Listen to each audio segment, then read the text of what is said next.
सुदूर नागलोक की राजकुमारी नागिनी अपूर्व सौंदर्य और रहस्यमयी शक्तियों से संपन्न थी। उसका जीवन नागलोक के जटिल नियमों और देवताओं की सीमाओं से बंधा था, लेकिन नियति ने उसके लिए कुछ और ही तय कर रखा था। एक दिन जब वह पृथ्वी पर भ्रमण कर रही थी, उसकी मुलाकात राजकुमार अरुणेश से हुई। राजकुमार उसकी सुंदरता और सर्प सुलभ कोमलता पर मोहित हो गया। नागिनी भी पहली बार किसी मानव के प्रेम में पड़ गई, लेकिन यह प्रेम आसान नहीं था। देवताओं ने पहले ही नागलोक और मानवलोक के बीच संबंधों पर प्रतिबंध लगा रखा था।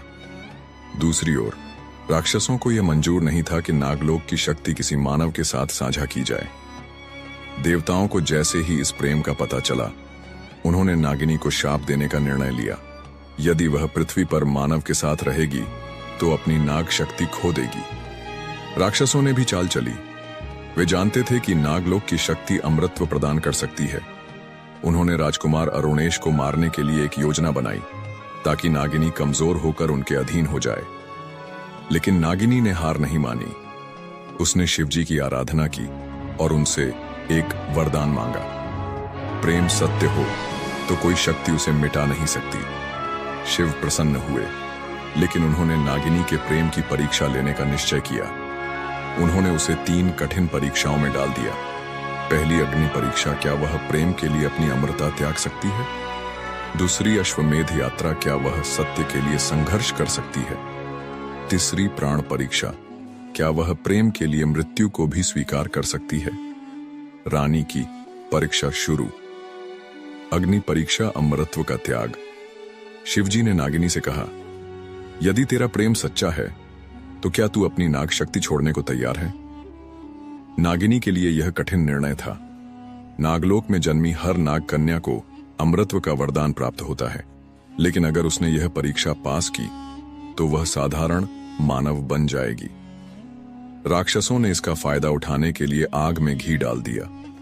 उन्होंने राजा अरुणेश के सपनों में आकर कहा, यदि नागिनी अमर नहीं रहेगी तो वह शीघ्र ही मृत्यु को प्राप्त होगी। क्या तू एक नश्वर प्रेमिका के लिए अपना जीवन दांव पर लगाएगा? राजकुमार असमंजस में था, लेकिन नागिनी ने बिना संकोच कहा, अगर प्रेम की सच्चाई अमृता से बड़ी नहीं तो यह प्रेम व्यर्थ है। मैं अपनी अमृता छोड़ने के लिए तैयार हूं। जैसे ही नागिनी ने अपनी नाग शक्ति का त्याग किया, शिवजी मुस्कुराए और अगली परीक्षा की घोषणा की। अश्वमेध यात्रा, सत्य की खोज। दूसरी परीक्षा में नागिनी को सत्य और न्याय की रक्षा के लिए एक कठिन यात्रा पर भेजा गया। उसे ऐसी भूमि पर जाना था जहां अधर्म और अंधकार का राज्य था, और वहां जाकर प्रेम का प्रकाश फैलाना था।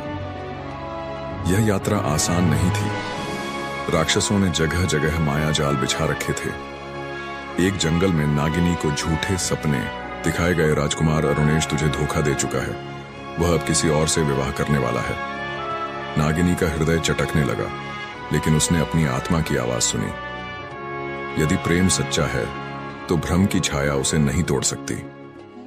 नागिनी ने विश्वास रखा और आगे बढ़ी। जब वह अपने गंतव्य पर पहुंची तो उसने देखा कि राक्षसों ने गांव के निर्दोष लोगों को कैद कर रखा है। उसने उन्हें मुक्त कराया और अपने सत्य की यात्रा पूरी की।